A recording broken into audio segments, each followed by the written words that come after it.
Assalamualaikum warahmatullahi wabarakatuh. Alhamdulillahi rabbil alamin. Wabihi nasta'in ala umuri dunya waddin. Wassalatu wassalamu ala sayyidina Muhammadin wa ala alihi wa ashabihi ajma'in. Amma ba'd. Apa kabar semuanya? Baik-baik, sehat-sehat? Syukurlah.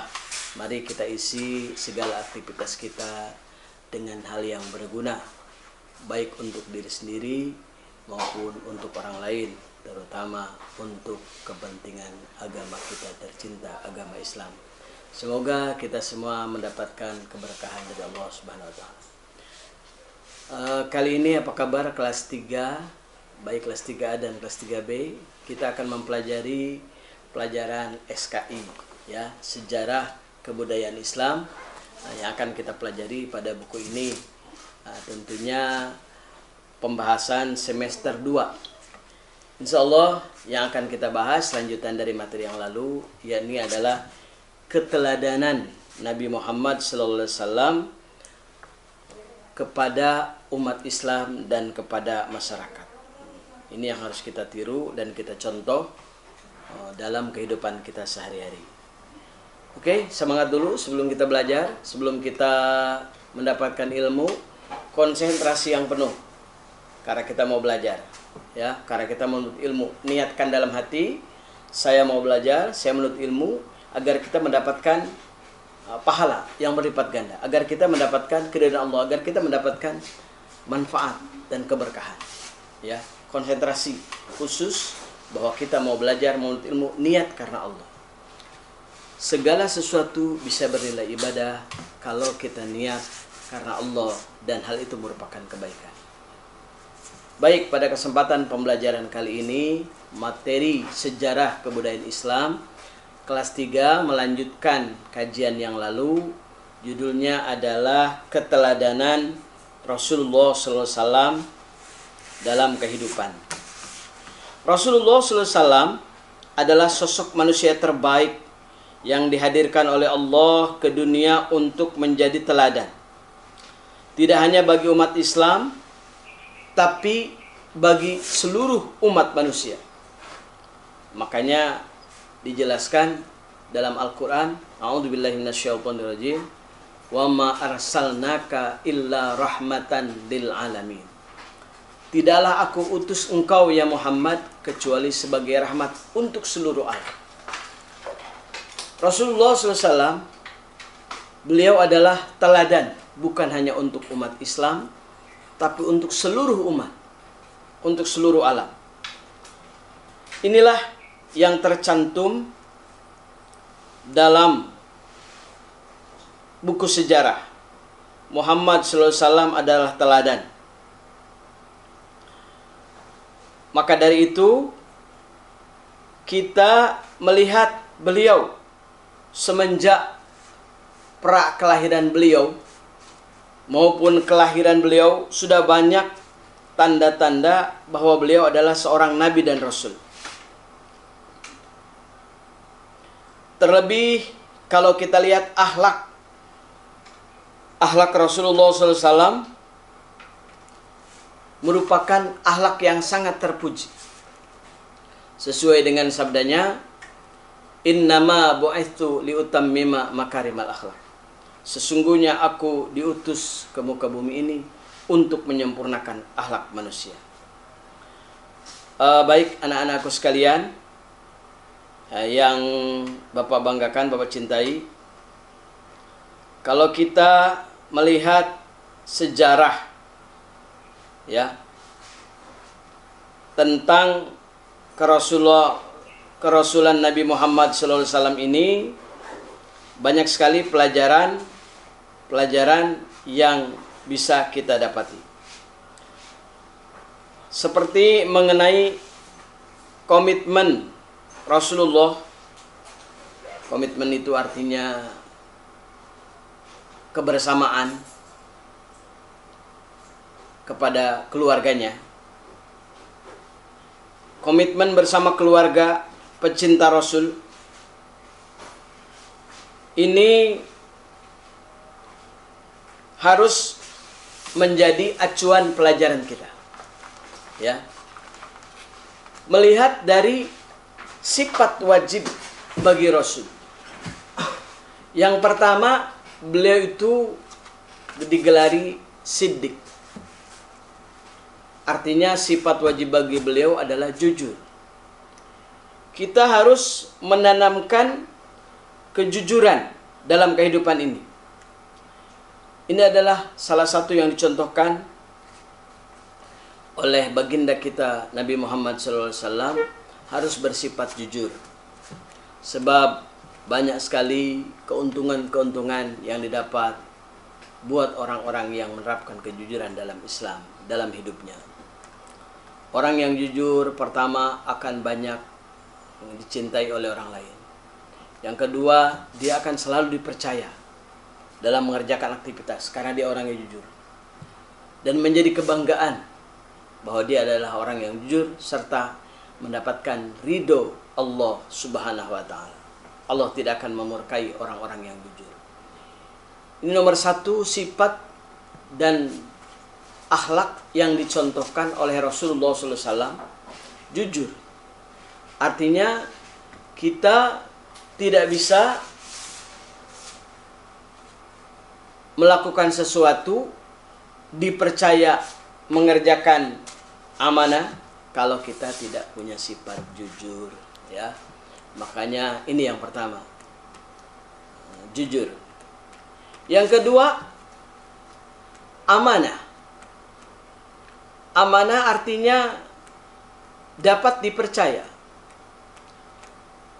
Kalau jujur tadi adalah kita mengatakan sejujurnya, sebenar-benarnya, sehingga Rasulullah diajarkan ketika berdagang, berapa ini harganya? Harganya 1 dirham dari sana. Dia nggak menjual, ini saya jual 10 dirham, jadi keuntungan saya 9 dirham. Tidak. Tapi kalau memang harganya 1 dirham, maka ketika dijual pun dia bilang, saya belinya 1 dirham, silahkan Anda mau bayar berapa. Dia menyadari, oh ini orang yang sangat jujur, beli 1 dirham. Maka dia, oke, saya beli 2 dirham, untungnya adalah 1 dirham. Berbeda dengan pedagang-pedagang yang hidup di zaman sekarang. Dia mengatakan modalnya sekian, padahal dari perkataan itu sudah mengandung sifat bohong. Ya, sudah berdusta. Padahal modalnya hanya sekian, tapi dia bilangnya sekian, ya. Modalnya umpamanya hanya 5.000 rupiah, tapi dia bilang modalnya aja sudah 10.000, sehingga dia menjualnya 15.000 dan lain sebagainya. Ini sudah menandakan ketidakjujuran dan tidak mengikuti akhlak Rasulullah SAW. Mana keteladanan Rasulullah SAW yang harus kita contoh dalam kehidupan bermasyarakat? Kemudian amanah di sini adalah dapat dipercaya. Ketika kita diberikan kepercayaan oleh orang lain, oleh atasan misalnya, oleh pimpinan, oleh siapapun, ketika kita melaksanakan amanah itu dengan sebaik-baiknya, maka hasilnya pun akan menggembirakan. Seperti halnya pimpinan berikan amanah, sekalipun, mohon maaf, pimpinan itu misalnya tidak memberikan sesuatu yang dijanjikan, atau tidak memberikan imbalan seperti yang kita harapkan. Tapi kalau kita bersifat amanah, melaksanakan dengan sebaik-baiknya, akan sangat berkesan, sekalipun itu sudah tidak ada. Misal kita sudah DO, ya, sudah tidak lagi beraktivitas di sana, tapi kita terkesan jujur, Masya Allah, jadi kebanggaan, bahkan jadi bahan cerita. Dulu saya terkesan, ya, dengan Bapak Anu dan si Anu. Kenapa? Dia itu Masya Allah orangnya sangat amanah, melaksanakan dengan sebaik-baiknya, penuh dengan keikhlasan, sehingga amanah dijalankan dengan sebaik-baiknya akan terkesan baik, dan ini pun akan menenteramkan dan menenangkan hati kita. Di balik kita tidak melaksanakan akhlak yang diajarkan Rasulullah SAW dalam kehidupan kita, yakni bersifat amanah. Oleh karenanya kita laksanakanlah sifat dan ajaran dalam kehidupan ini, keteladanan dari Rasulullah SAW adalah memiliki sifat amanah. Sebaliknya, orang yang tidak amanah tergolong sifat munafik. Sesuai dengan sabda Rasulullah SAW, ayatul munafiki thalathun, idza hadatha kadzaba, wa idza wa'ada akhlafa, wa idza tumina khana. Ciri orang munafik itu ada 3. Pertama, kalau dia bicara suka berdusta, bicaranya banyak bohong. Kadang kita enak di lidah berbicara bohong sama teman bohong. Lu jajan gak? Gua gak jajan. Bagi dong. Ya, aduh sorry. Nah, itu tandanya kita bohong. Padahal orang bohong itu Masya Allah, ya, berdosa, sifat orang munafik. Orang munafik itu bahkan dimurkai Allah, akan masuk ke dalam neraka jahanam. Dia bilang saya beriman, saya percaya kepada Allah, tapi sholat nggak mau, ya, malas ibadah itu. Dia ngaku bertakwa, tapi puasa dia enggan. Bulan Ramadan dia leha-leha dan asik. Bohong lisannya berkata beriman. Lisannya mengaku ingin dekat dengan Allah, lisannya mengaku ingin mendapatkan ridho Allah, tapi perbuatannya justru malah mengundang murka Allah. Ini sifat orang munafik. Ini adalah perbuatan khianat. Dan khianat adalah tanda-tanda orang munafik. Ciri orang munafik yang kedua, wa idza wa'ada akhlafa. Kalau berjanji dia banyak mendustai janji itu. Janji sama pacar sehidup semati, janji kau akan menjadi temanku sampai akhir hayat, aku akan menikahimu. Tapi setelah semuanya dikorbankan, semuanya diberikan, dia melihat wanita yang lain, dia tertarik kepada yang lain. Naudzubillah min dzalik. Ada enggak yang begitu? Berarti orang munafik itu, ya, orang munafik dalam neraka. Naudzubillah. Kalau janji setia sampai akhir hayat. Inilah, ya, pria-pria yang didambakan oleh wanita, pria idaman katanya, ya. Jadi seorang yang tidak munafik itu ketika dia berjanji, dia akan menepati dengan sebaik-baiknya janji itu. Namun apabila ada orang berjanji, dia ingin benar-benar melaksanakannya, namun ada halangan lain, dia tidak bisa menepati janji itu, maka dengan segera dan serta-merta dia informasikan bahwa saya tidak bisa melaksanakan janji. Contoh lain, ada orang mau berjanji akan menghadiri acara itu dengan sebaik-baiknya. Saya siap, saya akan datang. Ketika sampai di jalan, bannya bocor, bannya meletus. Cari tambal ban belum ada yang buka. Karena masih pagi, dia pengen datang pagi-pagi. Akhirnya terpaksa dituntun ke sana kemari, ya, dengan berbagai alasan. Bukan alasan, dia mencari sekali nggak ketemu, dapat sudah agak siang sehingga datang dia terlambat. Segera menginformasikan, alat komunikasinya mengalami kerusakan, akhirnya sampai Anda tidak menepati janji. Anda sudah berjanji untuk datang tepat waktu, tapi ternyata Anda jauh terlambat, sudah berjam-jam acara bermulai, Anda baru datang. Dia menginformasikan dengan sejujurnya, itu adalah la haula wala quwata illa billah, tidak berdosa. Kenapa? Karena kita sudah berupaya, ya. Dan itulah di sana bernilai pahala yang kita tidak tahu bahwa Allah lah yang Maha tahu. Kemudian yang ketiga, wa idza tumina khona. Apabila dia dikasih kepercayaan, dia malah mengkhianati kepercayaan itu. Ini sifat-sifat orang munafik. Subhanallah. Semoga Allah mengampuni dosa-dosa kita kalau kita pernah khianat, kalau kita pernah merasa bersalah. Dan mari untuk tidak kita ulangi, sehingga kita benar-benar meneladani akhlak Rasulullah SAW, tidak pernah khianat. Nah, ini sifat yang harus diteladani Rasulullah SAW. Yang ketiga, tabligh. Sidik, amanah, tabligh. Tabligh artinya kita mau menyampaikan yang kita bisa. Kita mau menyampaikan yang kita mampu. Pelajaran, contoh, kita tahu membaca Al-Quran itu baik. Orang yang selalu hidupnya membuka Al-Quran itu akan mulia. Nah, maka kita sampaikan. Hai teman-teman, hai saudara-saudara, hai kaum muslimin, hai tetangga, mari coba setiap rumah kita harus ada Al-Quran. Mari coba sempatkan sehari dalam 1 jam kita baca Al-Quran. Kita ajak, kenapa? Itu akan bermanfaat. Kita harus menyampaikan karena kita tahu kita bisa sampaikan kepada mereka, sehingga mereka terinspirasi. Oh iya, saya akan membaca Al-Quran. Satu hari saya targetkan 1 juz misalnya. Saya mampu 5 juz satu hari, mampu. Buktinya saya nonton media ya, sampai berjam-jam saya sungguh siap. Tapi baca Al-Quran kita dalam sehari dalam 1 jam, 23 jam lagi, satu hari 24 jam, 1 jam kita pakai buat baca Quran, 23 jam lagi untuk kita gunakan untuk duniawi dan lain sebagainya. Coba kalau kita sampaikan, ini berarti kita meneladani akhlak Rasulullah SAW. Contoh lain, kita tahu ilmu sedekah, ilmu sedekah itu besar sekali pahalanya. Orang yang bersedekah, kita tahu ya, Allah akan menambah, Allah akan mengganti harta yang kita sedekahkan, dan itulah harta kita yang kekal. Dijelaskan dalam sabda Rasulullah SAW bahwa nanti orang akan bernaung di padang mahsyar pada naungan amal sedekahnya.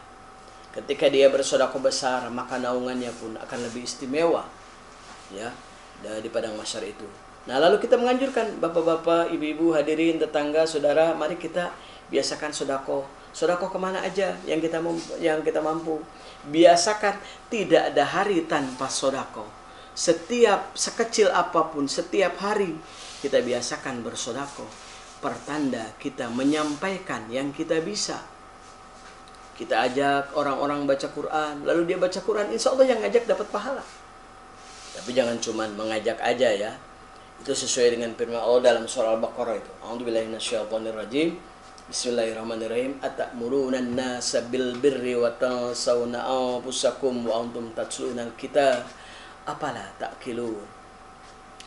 Di antara sifat-sifat orang munafik itulah adalah apakah engkau menyuruh manusia untuk berbuat baik, watang sauna anfusakum, tapi kamu melupakan dirimu sendiri, kebaikan untuk diri, kebaikan untuk orang diajarkan. Wa antum tatlunal kitab, sedangkan kamu mengerti ayat-ayat, sedangkan kamu mengerti bacaan-bacaan dan syariat. Apalah ta'qilun. Al-Quran bertanya, apakah kamu tidak berakal? Apakah kamu tidak berfikir? Ya, demikian yang diungkapkan dalam Al-Quran. Sehingga orang-orang yang mensyukuri nikmat Allah juga meneladani akhlak Rasulullah, menyampaikan apa yang dia bisa, menyampaikan kepada orang apa yang mampu, maka insya Allah akan berlipat ganda pahalanya. Dan ini juga merupakan amalan meneladani akhlak Rasulullah SAW dalam kehidupan sehari-hari. Dan yang terakhir, yang keempat adalah fatona, pintar. Fatona itu adalah cerdas. Inilah kadang-kadang intelektual dan kecerdasan yang dicari. Mengapa? Orang yang cerdas itu sangat dibutuhkan. Sebab orang yang cerdas pasti pola pikirnya pun akan berbeda. Pasti yang aktivitas yang dilakukan kesehariannya juga berbeda. Kecerdasan sangat dibutuhkan. Kecerdasan sangat diperlukan.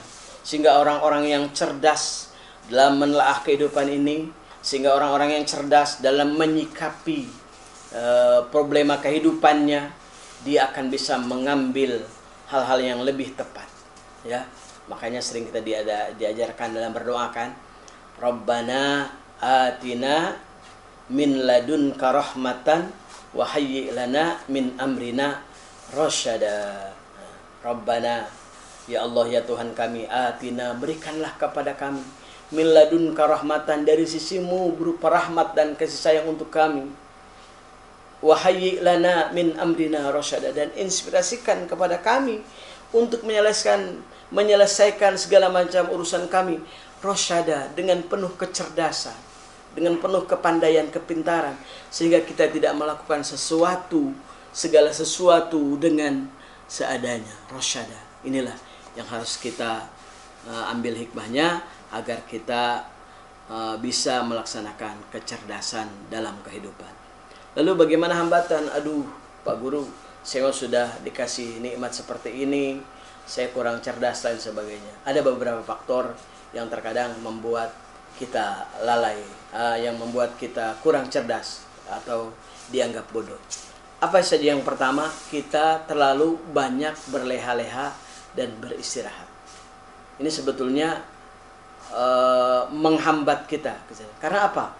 Karena Allah pun yang menciptakan dan mengurus alam ini ya, tidak pernah istirahat. Bahkan Allah nggak pernah tidur. A'udzubillahi minasyaitonirrajim. La ta'khuduhu sinatu wala naum. Allah itu tidak pernah kena ngantuk dan nggak pernah tidur, nggak pernah lelah, nggak pernah capek. Allah ngurus alam ini. Terus itu beredarnya matahari, bulan, bintang. Kalau Allah tidur, ketika matahari beredar bisa nabrak, bisa langsung hancur alam ini. Allah begitu capek kalau secara bahasa manusia mengurus alam ini. Tapi dengan orang selalu beraktivitas, selalu berlatih, dia akan timbul kecerdasan. Yang kedua, jangan dibiasakan kita tidur sebelum maghrib. Karena di sana akan menjadikan seseorang pikun. Itu penelitian para ulama. Juga orang yang tidur ba'da subuh. Kita paling asik memang tidur setelah sholat subuh. Ya, tidak mau berzikir, tidak mau berolahraga. Padahal itulah hal yang sangat baik. Sebab disabdakan dalam Rasulullah SAW, orang yang sholat subuh berjamaah, kemudian dia berzikir sampai waktu isyraq, kemudian dia sholat isyraq, sholat 2 rakaat, maka dia akan mendapatkan pahala haji dan umroh yang sempurna. Haji dan umroh yang sempurna. Haji dan umroh yang sempurna. Rasulullah SAW mengulang sampai 3 kali. Artinya orang yang biasa duduk berzikir setelah sholat subuh, lalu sampai waktu isyraq dia tutup dengan 2 sholat isyraq, 2 rakaat sholat isyraq, maka dia bisa berangkat ibadah haji dan sempurna setiap hari. Subhanallah, kalau kita meneladani orang-orang kadang-kadang ya yang sudah dari sholat isyraq dia pulang jalan, kenapa? Membawa pahala haji dan umroh yang sempurna. Setiap hari bisa didapatkan. Karena kadang kalau kita mau berangkat ibadah haji dan umroh perlu daftar dan masih tunggu bertahun-tahun. Ya, kalau umurnya panjang, wallahu a'lam. Nah, mudah-mudahan Allah panjangkan umur kita dalam ibadah kepada Allah Subhanahu wa taala. Baik, demikian pembahasan keteladanan tentang sifat Rasulullah SAW yang harus kita tiru dan kita contoh dalam kehidupan sehari-hari. Semoga Allah Subhanahu wa taala mengkaruniakan hidayah dan taufiknya sehingga kita menjadi hamba-hamba yang benar mendapatkan ridhonya dalam dunia dan akhirat. Terima kasih. Mohon maaf. Wassalamualaikum warahmatullahi wabarakatuh.